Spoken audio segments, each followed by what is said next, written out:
പക്ഷെ വീണ്ടും ജനിച്ചപ്പോഴത്തേക്ക് പാട്ട് പാടാനുള്ള ശക്തി എല്ലാം കൊണ്ടൊന്നും പോയില്ല, കഴിവൊന്നും പോയൊന്നുമില്ല. പക്ഷേ ഇപ്പോൾ എന്ത് ചെയ്യുന്നു? ആ താലന്തിനെ ഓവർ റൂൾ ചെയ്യാനായിട്ട് ദൈവം പരിശുദ്ധാത്മാവിനെ ആക്കിയിരിക്കുകയാണ്. അത് താലന്തുകളുടെ കാര്യത്തിൽ മാത്രമല്ല, വീണ്ടും ജനിക്കുമ്പോൾ എനിക്ക് എല്ലാ കാര്യത്തിലും ട്രാൻസ്ഫോർമേഷൻ ഉണ്ടാകുന്നില്ല. എൻ്റെ ബോഡിക്ക് ട്രാൻസ്ഫോർമേഷൻ ഉണ്ടാകുന്നില്ല വീണ്ടും ജനിക്കുമ്പോൾ. ഞാൻ വീണ്ടും ജനിക്കുന്നതിന് തലേദിവസം ഉണ്ടായ ബോഡിയും വീണ്ടും ജനിച്ച് കഴിഞ്ഞതിൻ്റെ പിറ്റേ ദിവസം ഉണ്ടായ ബോഡിയും തമ്മിൽ മെഡിക്കൽ സയൻസിൽ മെഡിക്കൽ രീതിയിൽ ഞാനൊരു ഡയഗ്നോസിസിന് വേണ്ടി വിധേയനായി കഴിഞ്ഞാൽ മേ ബി വലിയ ഡിഫറൻസ് ഒന്നും ഉണ്ടാകത്തൊന്നുമില്ല. വീണ്ടും ജനിച്ചപ്പോഴത്തേക്ക് അത് MRI സ്കാനിലൊന്നും വരുത്തൊന്നുമില്ല. വരൂ, ഞാൻ വീണ്ടും ജനിച്ചത് എൻ്റെ ബോഡിയിൽ MRI സ്കാനിൽ വരുന്ന കാര്യമല്ല. ബിക്കോസ് ഇന്നലത്തെ എൻ്റെ ബോഡിയും ഇന്നത്തെ എൻ്റെ ബോഡിയും തമ്മിൽ എന്താണ്? അടിസ്ഥാനപരമായി മറ്റൊരു ശരീരം എനിക്ക് കിട്ടിയിട്ടില്ല. പക്ഷെ മറ്റൊരു ശരീരം കിട്ടിയില്ലെങ്കിലും എൻ്റെ ശരീരത്തെ ഓവർ റൂൾ ചെയ്യാൻ ഒരു ഹോളി സ്പിരിറ്റിനെ ദൈവം എൻ്റെ ശരീരത്തിൽ, എൻ്റെ ഉള്ളിൽ ആക്കിയിരിക്കുന്നു. അതുകൊണ്ട് ഇന്നലെ വരെ എൻ്റെ ശരീരത്തെ നിയന്ത്രിച്ചിരുന്നത് എൻ്റെ സെൽഫാണ്. സെൽഫെന്ന് ഞാനങ്ങ് പറയുന്നതെന്നുള്ളതേ ഉള്ളൂ. സെൽഫിനെ നിയന്ത്രിച്ചിരുന്നത് പിശാചാ, അത് വേറെ കാര്യം. പക്ഷേ പ്രത്യക്ഷത്തിൽ ഞാൻ എനിക്കിഷ്ടമുള്ളത് ചെയ്യാനാണ് എൻ്റെ കയ്യും കാലും കണ്ണും ചെവിയും ഒക്കെ ഉപയോഗിച്ചത്. Because I was ruling in my body. But when I am born again, you know what happens? ഇപ്പോൾ ഞാനല്ല, എൻ്റെ ഇഷ്ടങ്ങളല്ല, പ്രത്യുത പരിശുദ്ധാത്മാവ് എൻ്റെ ബോഡിയിലെ എൻ്റെ ഇഷ്ടങ്ങളെ ഓവർ റൂൾ ചെയ്യുകയാണ്. എവിടെയൊക്കെ? അവിടെയാണ് ഞാൻ മുമ്പേ പറഞ്ഞത്, പരിശുദ്ധാത്മാവിനെ നമ്മൾ എവിടെയാണ് സ്വീകരിക്കുന്നത് എന്ന് ചോദിച്ചു കഴിഞ്ഞാൽ എല്ലാ മണ്ഡലങ്ങളിലും. എൻ്റെ ഇൻ്റലിജൻസിനെ, ഞാൻ വീണ്ടും ജനിച്ച് കഴിയുമ്പോൾ എൻ്റെ ഇൻ്റലിജൻസിനെ, വീണ്ടും ജനിച്ചപ്പോൾ എൻ്റെ ബുദ്ധിയെല്ലാം കൂടെ ചോർന്നു പോയി ഒന്നുമില്ല. പക്ഷേ വീണ്ടും ജനിച്ച വ്യക്തിയുടെ ഇൻ്റലിജൻസിനെ ഓവർ റൂൾ ചെയ്യുന്നത് ഹോളി സ്പിരിറ്റാണ്. എൻ്റെ ബുദ്ധിയെ ഓവർ റൂൾ ചെയ്യുന്നത്, എൻ്റെ ഇമോഷൻസിനെ, എൻ്റെ വികാരങ്ങളെ ഓവർ റൂൾ ചെയ്യുന്നത് ഹോളി സ്പിരിറ്റാണ്. ഇന്നലെ വരെ എൻ്റെ വികാരങ്ങൾ എൻ്റെ ബോഡിയുടെ ഇഷ്ടങ്ങൾക്കനുസരിച്ച്, എൻ്റെ സമൂഹം എന്നെ പഠിപ്പിച്ച കാര്യങ്ങൾക്കനുസരിച്ചൊക്കെ അങ്ങോട്ടും ഇങ്ങോട്ടും ആടി ഉലഞ്ഞിരുന്നു. പക്ഷേ ഇപ്പോഴങ്ങനല്ല. When I am born again, holy spirit over rules my emotions. അടുത്തത് എൻ്റെ വൊളീഷൻ എന്ന് നമ്മൾ പറയുമല്ലോ. വൊളീഷൻ എന്ന് പറയുന്നത് തീരുമാനമെടുക്കുന്ന നമ്മുടെ ഫാക്കൽറ്റിയാണ് വൊളീഷൻ എന്ന് പറയുന്നത്. ആ തീരുമാനമെടുക്കുന്ന ഫാക്കൽറ്റിയെ ഇന്നലെ വരെ റൂൾ ചെയ്തിരുന്നത് ഒരു പക്ഷേ എൻ്റെ ബുദ്ധിയായിരിക്കാം, അല്ലെങ്കിൽ എൻ്റെ ടീച്ചിങ് എനിക്ക് കിട്ടിയിട്ടുള്ള പശ്ചാത്തലത്തിൽ നിന്നുള്ള കാര്യങ്ങളായിരിക്കാം, അല്ലെങ്കിൽ എൻ്റെ ബോഡി ആയിരിക്കാം, പല കാര്യങ്ങളായിരിക്കാം. പക്ഷേ ഇപ്പോൾ എൻ്റെ വൊളീഷൻ, എൻ്റെ ഏത് തീരുമാനത്തെയും ആരെ ഓവർ റൂൾ ചെയ്യുന്നു? ഹോളി സ്പിരിറ്റ് ഓവർ റൂൾ ചെയ്യുന്നു. നമ്മുടെ യുക്തി, നമ്മുടെ ബുദ്ധി, നമ്മുടെ വികാരങ്ങൾ, തീരുമാനമെടുക്കാനുള്ള കഴിവ്, ഇതെല്ലാം ഇപ്പോൾ ഹോളി സ്പിരിറ്റ് ഓവർ റൂൾ ചെയ്യുന്നു. ഇതുപോലെ എൻ്റെ താലന്തുകൾ തുടരുന്നുണ്ടെങ്കിലും, രക്ഷിക്കപ്പെടുന്നതിന് മുമ്പുള്ള എൻ്റെ താലന്തുകൾ, ഞാൻ വീണ്ടും ജനിക്കുന്നതിന് മുമ്പുള്ള എൻ്റെ താലന്തുകൾ ഇപ്പോഴും തുടരുന്നുണ്ടെങ്കിലും അതിനെ പരിശുദ്ധാത്മാവ് ഓവർ റൂൾ ചെയ്യുന്നത് നമ്മൾ തിരിച്ചറിയണം, ഓവർ റൂൾ ചെയ്യണം. ദാനിയേലിൻ്റെ കാര്യം എടുക്കുക. Daniel was basically A vice മാൻ. അതുകൊണ്ടാണല്ലോ രാജസന്നിധിയിൽ ശുശ്രൂഷിപ്പാൻ, അല്ലെങ്കിൽ ഭരണകാര്യങ്ങളിൽ ഇടപെടുവാൻ കഴിവുള്ളവരായ, കുലീനന്മാരായ, ബുദ്ധിയുള്ള, അംഗവൈകല്യമില്ലാത്ത രാജ കുടുംബത്തിൽപ്പെട്ട നോബിൾ ഫാമിലീസ് എന്നുള്ള ആളുകളെ തിരഞ്ഞെടുക്കപ്പെട്ട കൂട്ടത്തിലാണ് ദാനിയേലും കൂടെ എങ്ങോട്ട് പോകുന്നത്? ബാബിലോണിലേക്ക് പോകുന്നത്. അതിൻ്റെ അർത്ഥം ബാബിലോണിൽ പോകുന്നതിന് മുമ്പ് തന്നെ എബ്രായ നിലയിൽ ദാനിയേൽ ഒരു വൈസ് മാൻ ആയിരുന്നു, even though he was young. അല്ലാതെ ബാലന്മാരെന്ന് നമ്മൾ മലയാളത്തിൽ ഉപയോഗിക്കുമ്പോഴത്തേക്ക് don't think that he was 5 years old, അങ്ങനെയൊന്നും അല്ല അതിൻ്റെ അർത്ഥം. He was a young man, intelligent and also with many gifts. അങ്ങനെയുള്ള, അല്ലെങ്കിൽ ടാലൻസ്, പല താലന്തുകളുള്ള, ഭരണപരമായ താലന്തുകൾ പോലുമുള്ള, അല്ലെങ്കിൽ എബ്രായ പശ്ചാത്തലത്തിൽ, യഹൂദ പശ്ചാത്തലത്തിൽ വളരെ കഴിവുകളുള്ള ഒരു വ്യക്തിയായിരുന്നു ദാനിയേൽ. എന്നാൽ ബാബിലോണിൽ വന്ന് അവൻ്റെ ശുശ്രൂഷകൾ തുടങ്ങുമ്പോൾ അവൻ്റെ ബുദ്ധിയെ ഓവർ റൂൾ ചെയ്യത്തക്ക രീതിയിൽ അവൻ പരിശുദ്ധാത്മാവിന് അവനെ തന്നെ വിട്ടുകൊടുത്തു. അതുകൊണ്ട് പലപ്പോഴും അവൻ്റെ ബുദ്ധി അല്ല പ്രവർത്തിച്ചത്, പ്രത്യുത അതിനപ്പുറത്തുള്ള പരിശുദ്ധാത്മാവാണ് പ്രവർത്തിച്ചത്. അതുകൊണ്ടാണല്ലോ പ്രാർത്ഥിച്ചിട്ടാണ് അവൻ എന്ത് ചെയ്യുന്നത്? രാജാവിൻ്റെ സ്വപ്നത്തെ വിവരിക്കാനായിട്ട് അവൻ ചെല്ലുന്നത്. കൽദയ ആൾക്കാർ അങ്ങനെയല്ല. കൽദയ ആളുകൾക്ക് സ്വപ്നങ്ങളെ വിവരിക്കാനായിട്ട് അവരുടേതായിട്ടുള്ള ചില സിസ്റ്റംസ് ഉണ്ട്, ചില ടീച്ചിങ്സ് ഉണ്ട്. ആ ടീച്ചിങ്സ് ഒന്നും വെച്ചിട്ടല്ല. ദാനിയേൽ വയസ്സായിരുന്നെങ്കിലും, ദാനിയേൽ ബുദ്ധിയുള്ള ആളായിരുന്നെങ്കിലും, അഡ്മിനിസ്ട്രേറ്റീവ് കപ്പാസിറ്റി ഉണ്ടായിരുന്നെങ്കിലും, അതിനെ ഓവർ റൂൾ ചെയ്തത് ചെയ്യാനായിട്ട് ദൈവത്തിൻ്റെ പരിശുദ്ധാത്മാവ് അവൻ്റെ മേൽ വന്നു എന്നുള്ളതാണ് നമുക്ക് മനസ്സിലാക്കാൻ പറ്റുന്നത്. എന്നാൽ ഇവിടെ ഓർക്കേണ്ട ഒരു കാര്യം, ചില സമയത്ത് ഈ ഓവർ റൂൾ ചെയ്യുന്നത് ചില കൂടിപ്പോകും. ദൈവം കൂടിപ്പോകുന്ന ഞാൻ പറയാൻ കാര്യം, മാനുഷികമായി പറയുമ്പോൾ ചിലപ്പോൾ ഓവർ റൂൾ ചെയ്ത് ഈ താലന്ത് ദൈവം എടുത്തു കളഞ്ഞെന്നും ഇരിക്കും. ചിലപ്പോൾ ഈ താലന്ത് ഉള്ളപ്പോൾ തന്നെ പറഞ്ഞേക്കും, എടാ നിന്റെ ടാലൻറ്റ് ബോക്സ് ഒക്കെ അടച്ചു വെട്ടി അവിടെ വെച്ചേര്, അല്ലെങ്കിൽ എടുത്ത് ദൂരെ കളാ എന്നൊക്കെ പറയും.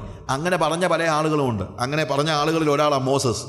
മോസസ് മിസ്രൈമിലെ സകല ജ്ഞാനവും പ്രാപിച്ച ആളാണ്. പക്ഷേ മോശ വീണ്ടെടുപ്പിന് വേണ്ടി ചെല്ലുന്ന സമയത്ത് മിസ്രൈമിലെ ഒരു ജ്ഞാനവും അവൻ ഉപയോഗിച്ചില്ല.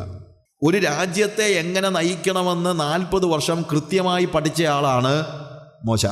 പക്ഷേ ഇസ്രായേൽ മക്കളെ നയിച്ചു നടത്താൻ മോശ മിസ്രൈമിൽ പഠിച്ച ഒരു ജ്ഞാനവും ഉപയോഗിച്ചില്ല.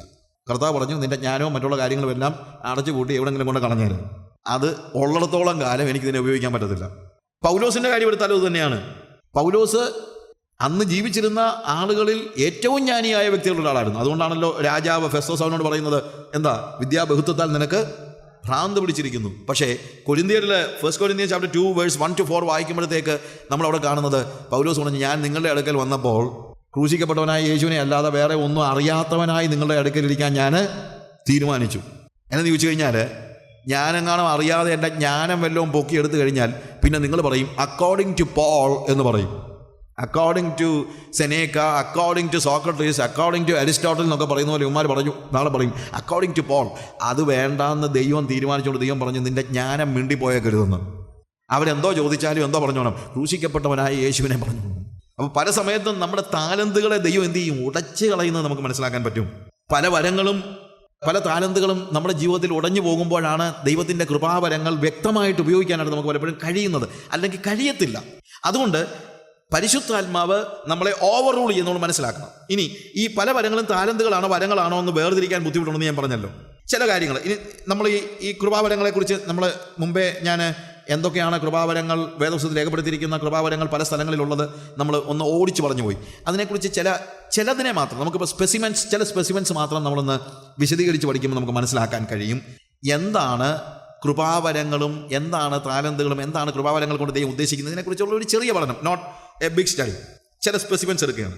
1 Corinthians 12 അധ്യായത്തിൻ്റെ 8 മുതൽ 10 വരെയുള്ള വാക്യങ്ങളാണല്ലോ നമ്മൾ ആദ്യം വായിച്ചത്. ഒരുത്തന്നെ ജ്ഞാനത്തിൻ്റെ വചനം സോഫിയാസ്. ഇവിടുത്തെ പ്രശ്നം എന്ന് വെച്ച് കഴിഞ്ഞാൽ, ജ്ഞാനത്തിൻ്റെ വചനം എന്ന് പറയുമ്പോൾ മാനുഷിക ജ്ഞാനവും ഉണ്ടാകാം, ദിവ്യജ്ഞാനവും ഉണ്ടാകാം. അതായത് ഒരാളുടെ ജ്ഞാനം നമുക്ക് ഒറ്റയടിക്ക് അത് ഒരു ഗിഫ്റ്റാണോ അതോ ഒരു ടാലൻ്റ് ആണോ എന്ന് പെട്ടെന്ന് തിരിച്ചറിയാനായിട്ട് പറ്റത്തില്ല. ഇത് അങ്ങോട്ടും ഇങ്ങോട്ടും ഓവർലാപ്പ് ചെയ്യുന്നത് നമ്മൾ പലപ്പോഴും കാണുന്നുണ്ട്. ദൈവം കൊടുക്കുന്ന വരം എന്ന നിലയിലുള്ള ജ്ഞാനവും ഒരു മനുഷ്യൻ നേടിയെടുക്കുന്ന ജ്ഞാനവും. വരം എന്ന് പറയുമ്പോഴത്തേക്ക് നേടിയെടുക്കുന്നതല്ല. എന്നാൽ സോഫിയാസ് എന്ന് പറയുന്ന ഈ ജ്ഞാനം എന്ന് പറയുമ്പോഴത്തേക്ക് ഹ്യൂമൻ വേയിൽ ആലോചിച്ച് കഴിഞ്ഞാൽ അത് നമ്മൾ നേടിയെടുക്കുന്നതാണ്. വെൻ യു റീഡ് ബുക്സ് നമ്മൾ നേടിയെടുക്കുന്നതായ ജ്ഞാനം. മറ്റുള്ളവർ അല്ലെങ്കിൽ അക്യുമുലേറ്റഡ് നോളജിൽ നിന്ന് നമ്മൾ എടുക്കുന്നതാണ് വാസ്തവത്തിൽ, അല്ലെങ്കിൽ അങ്ങനെ പറ്റുന്നത്. നമ്മൾ യുഗങ്ങളായി കൂട്ടിവെച്ചിരിക്കുന്ന നോളജിൽ നിന്ന് ആണ് നമ്മൾ എന്ത് ചെയ്യുന്നത്, അതിൽ നിന്നാണ് നമ്മൾ പഠിക്കുന്നത്. അതാണ് വാസ്തവത്തിൽ എന്താണ് അക്വയർഡ് നോളജ് എന്ന് പറയുന്നത്. അക്വയർ ചെയ്യാണ്, അക്യുമുലേറ്റഡ് നോളജ് നമ്മൾ അക്വയർ ചെയ്യാണ്. എന്നാൽ അടുത്തത് പറയുന്നത്, ഇത് രണ്ടും കൂടെ ഒരുമിച്ച് ചെയ്യാൻ പറയാം. അടുത്ത് പറയുന്നത് പരിജ്ഞാനത്തിൻ്റെ വചനം. ഒന്ന് ജ്ഞാനത്തിൻ്റെ വചനം, 2 പരിജ്ഞാനത്തിൻ്റെ വചനം. പരിജ്ഞാനത്തിൻ്റെ വചനം എന്ന് പറയുമ്പോൾ നോസിസ് എന്ന് പറയുന്നൊരു വാക്കാണ്. ജ്ഞാനം എന്ന് പറയുമ്പോൾ സോഫിയാസ്. അത് ജ്ഞാനം എന്ന് പറയുമ്പോൾ മാനുഷ്യജ്ഞാനമല്ല, മാനുഷിക ജ്ഞാനവുമുണ്ട്, ദിവ്യജ്ഞാനവുമുണ്ട്. ദിവ്യജ്ഞാനം എന്ന് പറയുമ്പോൾ ദൈവം കൃപയായി നൽകിയിരിക്കുന്ന ജ്ഞാനമുണ്ട്, മനുഷ്യൻ അക്വയർ ചെയ്തിരിക്കുന്ന ജ്ഞാനമുണ്ട്. ഇത് രണ്ടും, ഒന്ന് താലന്തും ഒന്ന് വരവുമാണ്. ആ 2 കാര്യങ്ങൾ തന്നെ പലപ്പോഴും നമുക്ക് എന്ത് ചെയ്യാൻ പറ്റുന്നില്ല, വേർതിരിച്ചറിയാനായിട്ട് കഴിയുന്നില്ല. എന്നാൽ ജ്ഞാനം എന്ന് പറയുമ്പോൾ പരിജ്ഞാനത്തിൽ നിന്ന് വളരെ വ്യത്യാസമാണ്. ജ്ഞാനം എന്ന് പറയുന്നത് ഇൻ്റലിജിബിൾ ആണ്. അത് മറ്റൊരാൾക്ക് വിശദീകരിച്ചു കൊടുക്കാൻ പറ്റുന്നതാണ്. അത് ദിവ്യജ്ഞാനമാണെങ്കിൽ പോലും, ദൈവം നമുക്ക് നൽകിയ ജ്ഞാനമാണെങ്കിലും ജ്ഞാനത്തിൻ്റെ കീഴിൽ വരുന്ന, ഞാൻ താഴോട്ട് വരുമ്പോൾ നമുക്ക് കുറച്ചുകൂടെ വ്യക്തമായിട്ട് മനസ്സിലാക്കാൻ പറ്റും. അവിടെ ഒരു കാര്യം പറഞ്ഞു കഴിഞ്ഞാൽ, ജ്ഞാനത്തെക്കുറിച്ച് പറഞ്ഞു കഴിഞ്ഞാൽ, വേദപുസ്തകം ഞാനിപ്പോൾ വേദപുസ്തകം അല്ലെങ്കിൽ വേറൊരാൾ വേദപുസ്തകത്തിൽ നിന്ന് ഒരു ഉപദേശം പറയുകയാണ്, പഠിപ്പിച്ചപ്പോൾ എനിക്കത് നോർമൽ വേയിൽ എനിക്ക് മനസ്സിലായതൊന്നും ആയിരിക്കത്തില്ല. ദൈവം എനിക്ക് വെളിപ്പെടുത്തി തന്നതായ ഒരു ജ്ഞാനമാണ്. ആ വെളിപ്പെടുത്തി തന്ന ജ്ഞാനം ഞാൻ നിങ്ങളോട് പറയുമ്പോഴാണ് നിങ്ങൾക്കത് ബോധ്യപ്പെടുന്നത്. ബോധ്യപ്പെടുന്നത് എന്നാണ്? ബോധ്യപ്പെടുക എന്ന് പറഞ്ഞാൽ തന്നെ എവിടെയാണ് നടക്കുന്നത്? ശരിക്കും പറഞ്ഞു കഴിഞ്ഞാൽ നിങ്ങൾക്കൊരു ഉത്തരമുണ്ട്. നിങ്ങളുടെ ബുദ്ധിയെ അത് തെളിയിച്ചത് കൊണ്ടാണ് നിങ്ങൾ അത് ശരിയാകട്ടോ, അത് ഞാൻ ഇങ്ങനെ ചിന്തിച്ചിരുന്നില്ല, അത് ശരിയാണ് എന്ന് നിങ്ങൾ പറയുമ്പോൾ നിങ്ങളിത് നിങ്ങളുടെ മനസ്സിൽ മനനം ചെയ്ത് ചിന്തിച്ചിട്ടാണല്ലോ പറയുന്നത് അത് ശരിയാണ്. അതിന് പറ്റുന്നതിനെയാണ് ജ്ഞാനം എന്ന് പറയുന്നത്. ഞാൻ മനസ്സിലാക്കണം. ജ്ഞാനം എന്ന് പറയുമ്പോൾ അതിന് എൻ്റെ ബുദ്ധിയെ സ്പർശിക്കാനുള്ള ഒരു പ്രത്യേകമായ കഴിവുണ്ട്. അതൊരു വരവുമാണ്, എൻ്റെ ഭാഗത്ത് വരമാണ്. ഇപ്പം ഞാൻ ഉദാഹരണം പറഞ്ഞാൽ, എമ്മോസ് റോഡിലൂടെ ശിഷ്യന്മാർ പോകുന്ന സ്റ്റോറി നമ്മൾ ലൂക്കോസിൻ്റെ സുവിശേഷം 24 അധ്യായത്തിൻ്റെ 13 മുതലുള്ള വാക്യങ്ങൾ വായിക്കുമ്പോൾ നിങ്ങൾക്കറിയാമല്ലോ, ആ ഭാഗത്ത് എന്താണ് പറയുന്നത് അറിയാം. അവിടെ യേശു തിരുവെഴുത്തുകളെ അവർക്ക് തെളിയിച്ചു കൊടുത്തു. തിരുവെഴുത്തുകളെ തെളിയിച്ചു കൊടുത്തപ്പോൾ ഈ വേദഭാഗം 100 തവണയെങ്കിലും വായിച്ചിട്ടുള്ളവരായിരിക്കണം ഈ ശിഷ്യന്മാർ. പക്ഷെ ഈ 100 തവണ അവർ വായിച്ചപ്പോഴും ഗ്രഹിക്കാത്ത കാര്യം യേശു തെളിയിച്ചു കൊടുത്തപ്പോൾ അവർക്ക് തെളിഞ്ഞു. അത് യേശു ആണല്ലോ പറഞ്ഞത് എന്ന് പറഞ്ഞുകൊണ്ട് അവർ അക്സെപ്റ്റ് ചെയ്തതല്ല, അത് അവരുടെ ബുദ്ധിക്ക്. അതുകൊണ്ടാണ് അവൻ വഴിയിൽ വെച്ച് നമുക്ക് തിരുവഴുത്തുകളെ തെളിയിച്ചു തന്നപ്പോൾ നമ്മുടെ ഹൃദയം നമ്മുടെ ഉള്ളിൽ കത്തിക്കൊണ്ടിരുന്നില്ലെന്ന് ചോദിക്കുന്നത്. ബുദ്ധിയെ തെളിയിച്ചെന്ന്. അപ്പോൾ പ്രസംഗവും ബുദ്ധിയെ തെളിയിക്കുന്നതാണ്, അല്ലെങ്കിൽ ഉപദേശം ബുദ്ധിയെ തെളിയിക്കുന്നതാണ്. അല്ലാതെ ബുദ്ധിക്ക് യോജിക്കാത്തതൊന്നുമല്ല ഒരാൾ സഭയിൽ പ്രസംഗിക്കുന്നതോ അല്ലെങ്കിൽ ഉപദേശിക്കുന്നതോ. അതിനകത്ത് തെറ്റൊന്നുമില്ല. പക്ഷേ അത് ജ്ഞാനത്തിൻ്റെ വചനമാണ്. എന്നാൽ ഈ ജ്ഞാനത്തിൻ്റെ വചനം യേശു കർത്താവ് അവർക്ക് വിവരിച്ചു കൊടുത്തപ്പോൾ അവർക്ക് ഇത് ബോധ്യപ്പെടാൻ കാര്യം അവിടെ പരിശുദ്ധാത്മാവ് പകർന്നു കൊടുത്തതാണ്. പരിശുദ്ധാത്മാവ് ഇത് വെളിപ്പെടുത്തുന്നു. റബിമാർക്ക് മറഞ്ഞിരുന്നതാണ്. നേരത്തെ ഇവർ ഈ വചനം വായിച്ചപ്പോൾ റബിമാരുടെ വ്യാഖ്യാനത്തെയാണ് അവർ മനസ്സിലാക്കിയിരുന്നത്. റബിമാരുടെ വ്യാഖ്യാനം തീർത്തും ഭൗതികമാണ്, മാനുഷിക ജ്ഞാനമാണ്. എന്നാൽ യേശു ഇപ്പോൾ മാനുഷിക ജ്ഞാനമല്ല, പരിശുദ്ധാത്മാവിലാണ് അവർക്ക് ഈ കാര്യങ്ങളെ വിശദീകരിച്ചു കൊടുക്കുന്നത് യേശു ചെയ്യുമ്പോഴത്തേക്ക്. അപ്പോൾ ഇതിനകത്ത് ബുദ്ധി ഇല്ലെന്നല്ല, ബുദ്ധിയുണ്ട്. കാര്യം അതുകൊണ്ടല്ല ബുദ്ധിയിൽ തെളിഞ്ഞു വരുന്നത്. ചില ആളുകളോട് ചോദിക്കാറുണ്ട്, ഏത് കമൻട്രിയാണ് റെഫർ ചെയ്യുന്നതെന്ന്. ഏത് കമൻട്രിയാണ് റെഫർ ചെയ്യുന്നത്? ഞാൻ പ്രസംഗിച്ച് കഴിയുമ്പോൾ ആൾക്കാർ, അല്ലെങ്കിൽ ക്ലാസ് എടുത്ത് കഴിയുമ്പോൾ ആൾക്കാർ ഏത് കമൻട്രിയാണ് റെഫർ ചെയ്യുന്നത്? ഞാൻ കമൻട്രികളൊക്കെ റെഫർ ചെയ്യാറുണ്ട്. കമൻട്രി റെഫർ ചെയ്യുന്നോ ഇല്ലയോ എന്നുള്ളതല്ല ഇവിടുത്തെ വിഷയം. കമൻട്രി റെഫർ ചെയ്യുമ്പോൾ എനിക്ക് കമൻട്രിയിൽ നിന്ന് കിട്ടിയ കാര്യമൊന്നുമല്ല ഞാൻ പുൾപിറ്റിൽ നിന്ന് പറയുന്നത്. ഞാൻ പറഞ്ഞ് മനസ്സിലാക്കണം. കമൻട്രി വായിക്കുന്നത് തെറ്റല്ല. കമൻട്രി വായിക്കണം. ഒരു മനുഷ്യൻ ഒരു ടീച്ചറാകണമെങ്കിൽ അവൻ ഹാർഡ് വർക്ക് ചെയ്യണം. അല്ലാതെ ഞാൻ ഇന്നലെ പറഞ്ഞതുപോലെ പുൾപിറ്റെ കയറി നിൽക്കുമ്പോൾ ഇറങ്ങി വരുന്ന കാര്യങ്ങൾ മാത്രമൊന്നുമല്ല ദൈവം തരുന്നതൊന്നും. ദൈവത്തിൻ്റെ പരിശുദ്ധാത്മാവ് നിൻ്റെ സ്റ്റഡി റൂമിൽ ഇരിക്കുമ്പോഴും നിന്നോട് ഇടപെടാൻ ഇഷ്ടപ്പെടുന്ന ആളാണ്. അല്ലാതെ ഇവിടെ സ്റ്റേജിൽ കയറി നിൽക്കുമ്പോൾ മാത്രമൊന്നുമല്ല ദൈവം ഇടപെടുന്നത്. When I read my Bible, I spend my time mostly with my Bible. എനിക്ക് വേറെ ഒരു കാര്യത്തിനകത്ത് അത്രയും വലിയ ഇൻട്രസ്റ്റ് ഒന്നുമില്ല. എനിക്ക് സ്ഥലം കാണുന്നതിനകത്തൊന്നും ഇൻട്രസ്റ്റ് ഒന്നുമില്ല. ഞാൻ ലോകത്തിൻ്റെ ഏതൊക്കെ സ്ഥലങ്ങളിൽ പോകുന്നു, ഞാൻ ഇവിടുന്ന് സ്ഥലം കാണണമെന്ന് ഞാൻ normally I don't go for sight സീയിങ്ങോ മറ്റുള്ള കാര്യങ്ങൾ. എനിക്ക് അതിനകത്ത് ഇൻട്രസ്റ്റ് ഇല്ല. ഞാൻ പലപ്പോഴും പറഞ്ഞിട്ടുണ്ട്, എൻ്റെ ലാപ്ടോപ്പിനകത്ത് കംപ്ലീറ്റ് ബൈബിൾസും കമൻട്രീസും എല്ലാ സാധനങ്ങളും ഉണ്ട്. അതും തന്ന് വലിയ കുഴപ്പമില്ലാത്തൊരു മുറിക്കകത്ത് വല്ലതും ഭക്ഷണമൊക്കെ തന്ന് എന്നെ ഇട്ടേക്കാമെങ്കിൽ ഒരു കൊല്ലം ആ മുറിക്കകത്തിട്ടാലും എനിക്ക് ഒരു പ്രയാസവും ഇല്ല. എനിക്ക് അത്രയും മതി. ഞാൻ അതിനകത്ത് സാറ്റിസ്ഫൈഡ് ആണ്. എൻ്റെ വേദപുസ്തകവും ഞാനുമായിട്ട് ഞാൻ സാറ്റിസ്ഫൈഡ് ആണ്. എൻ്റെ ലാപ്ടോപ്പിനകത്ത് ഞാൻ ഇട്ടിരിക്കുന്ന എൻ്റെ ബൈബിൾ എന്ന് പറയുമ്പോൾ ബൈബിളിൻ്റെ ഡിഫറെൻറ്റ് വേർഷൻസ് ഉണ്ട്, ഡിഫറെൻറ്റ് ലാംഗ്വേജസ് ഉണ്ട്, കമൻട്രീസ് ഉണ്ട്, ബുക്സ് ഉണ്ട്, എവറിത്തിങ് ഇറ്റ്സ് വിത്ത് മീ. ഇപ്പോഴത്തെ ദൈവത്തിൻ്റെ കാരണം കൊണ്ട് മറ്റേതെല്ലാം കൂടെ ഒരു 100 ബുക്കും കൊണ്ട് പോകണമായിരുന്നു, അല്ലെങ്കിൽ 1000 ബുക്കും കൊണ്ട് പോകണമായിരുന്നു. എനിക്ക് 2000 പുസ്തകങ്ങൾ ഉണ്ടായിരുന്ന ഒരു ലൈബ്രറി ഞാൻ പേഴ്സണലായിട്ട് സൂക്ഷിച്ചിട്ടുള്ള ആളാണ് പണ്ട്. ഇപ്പോൾ അതിൻ്റെ ഒന്നും ആവശ്യമില്ല. 2000 പുസ്തകം കൊണ്ട് എനിക്ക് പോകുന്നിടത്തെല്ലാം ചുമ്മിക്കൊണ്ട് നടക്കാൻ പറ്റുമോ? എൻ്റെ ഐഫോണിനകത്ത് ആ സാധനങ്ങളെല്ലാം കിടപ്പുണ്ട്. അപ്പോൾ ഞാൻ പറഞ്ഞതെന്ന് ചോദിച്ചു കഴിഞ്ഞാൽ ഇപ്പോഴത്തെ വാസ്തവത്തിൽ നമ്മളുടെ ടെക്നോളജിയുടെ ഡെവലപ്മെൻറ്റോടൊക്കെ പലപ്പോഴും ഉണ്ടാകുന്ന ഒരു ഗുണം അത്രയൊക്കെ ഉള്ളൂ. അല്ലാതെ വേറെ ഗുണമൊന്നുമില്ല. ഒത്തിരി ദോഷങ്ങളാണ് കൂടുതൽ. പിന്നെ ഇങ്ങനെയുള്ള ചില്ലറ ഗുണങ്ങളുള്ളത് കൊണ്ടാണ് നമ്മളിതൊക്കെ സഹിക്കുന്നത്. അപ്പോൾ ഞാൻ പറഞ്ഞതെന്ന് ചോദിച്ചു കഴിഞ്ഞാൽ അതിനകത്ത് ഞാൻ ഹാർഡ് വർക്ക് ചെയ്യുന്നുണ്ട്. പക്ഷേ ഹാർഡ് വർക്ക് ചെയ്തത് കൊണ്ട് മാത്രം ബുദ്ധിപരമായി ഞാൻ പ്രസംഗിച്ചാൽ നിങ്ങൾക്കത് ജീവനായിട്ട് വരത്തില്ല. കമൻട്രിയിൽ പറഞ്ഞിരിക്കുന്നത് മാത്രം ഇവിടെ നിന്ന് വിളിച്ചു പറഞ്ഞാലൊന്നും ഇത് നിങ്ങളുടെ ജീവിതത്തിൽ ഒരു വ്യത്യാസം ഉണ്ടാക്കാൻ പോകുന്നില്ല. കാര്യം അത് ആർക്ക് വേണമെങ്കിലും പറയാമല്ലോ, ഇല്ലേ? യേശു കർത്താവ് ശിഷ്യന്മാരോട് വ്യാഖ്യാനിച്ച വേദഭാഗം റബിമാർ വ്യാഖ്യാനിച്ചപ്പോൾ എന്തുകൊണ്ടാണ് അത് അവർക്ക് ജീവനാകാഞ്ഞത്? അവിടെയാണ് മാനുഷിക ജ്ഞാനവും ദൈവിക ജ്ഞാനവും തമ്മിലുള്ള വ്യത്യാസം. ഇത് ദൈവമാണ് വെളിപ്പെടുത്തുന്നത്. ദൈവം വെളിപ്പെടുത്തുമെന്ന് പറയുമ്പോൾ എൻ്റെ ബുദ്ധിയിലൂടെയാണ് ദൈവം വെളിപ്പെടുത്തുന്നത്.